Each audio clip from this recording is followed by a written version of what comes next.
அதுக்கப்புறம் வந்து அவங்க ஒரு சாங் தான் கேட்டாங்க. இரு இரு நிறைய சாங் இருக்கு. லென்த்தா போகுது அப்படியே. சரி போனா லைவ் 30 நிமிஷம் போகும். ஃபைன், இத நான் வெச்சுட்டோம். இல்ல ma'am please you can share anything. ஒரு நிமிஷம் அந்த பூவே முன்னே வா. அதுக்கப்புறம் வந்து இல்ல யாரு ஹேண்ட்ஸம் ஹேண்ட்ஸம் கூட ஹேண்ட்ஸம் இல்லையா? அவருக்கு பாட வராது. அவரோட மியூசிக்கல் ஸ்கோர் ஏதாவது அவரு கம்போஸ் பண்றதுனா படத்துக்கு ஆர்ஆர் தாமா பண்ணுவாரு, பாட்டுக்கு கம்போஸ் பண்ண மாட்டாரு. கன்சல்ட் பண்ணுவாங்கல்ல. சோ என்ன நான் சொல்ல விரும்புறேன் அப்படின்னா, எல்லாரும் யோகா பண்ணிட்டு காம் அண்ட் ரிலாக்ஸ்டா எங்க ஷோக்கு வாங்க. அப்பதான் வந்து ஒரு பிளாஸ்டோட திருப்பி வெளிய போக முடியும். கண்டிப்பா கண்டிப்பா. Great great great. ஒரு நியூ இன்ஃபர்மேஷன் ஆல்சோ நமக்கு சிவாங்கி மேம் கொடுத்திருக்காங்க.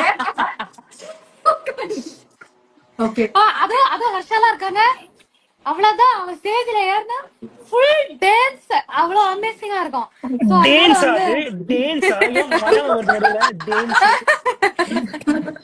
டான்ஸ் பெர்ஃபார்மன்ஸ் தான்.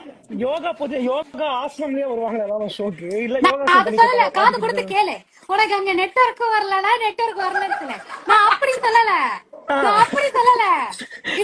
யோகா டே, யோகா பண்ணிட்டு ரிலாக்ஸ் பண்ணிட்டு வாங்கன்னு சொன்னேன். அப்போ பாட்டு கேட்டுட்டு தானே ரிலாக்ஸ் பண்ண போவாங்க. அது என்ன ரிலாக்ஸ் பண்ணிட்டு வந்து பாட்டு கேக்குறது எனக்கு புரியல. பாட்டு கேக்குறதுல ரிலாக்ஸ் மட்டும் கிடையாது. பாட்டு கேக்குறது என்ஜாய்மென்ட் கூட தான்.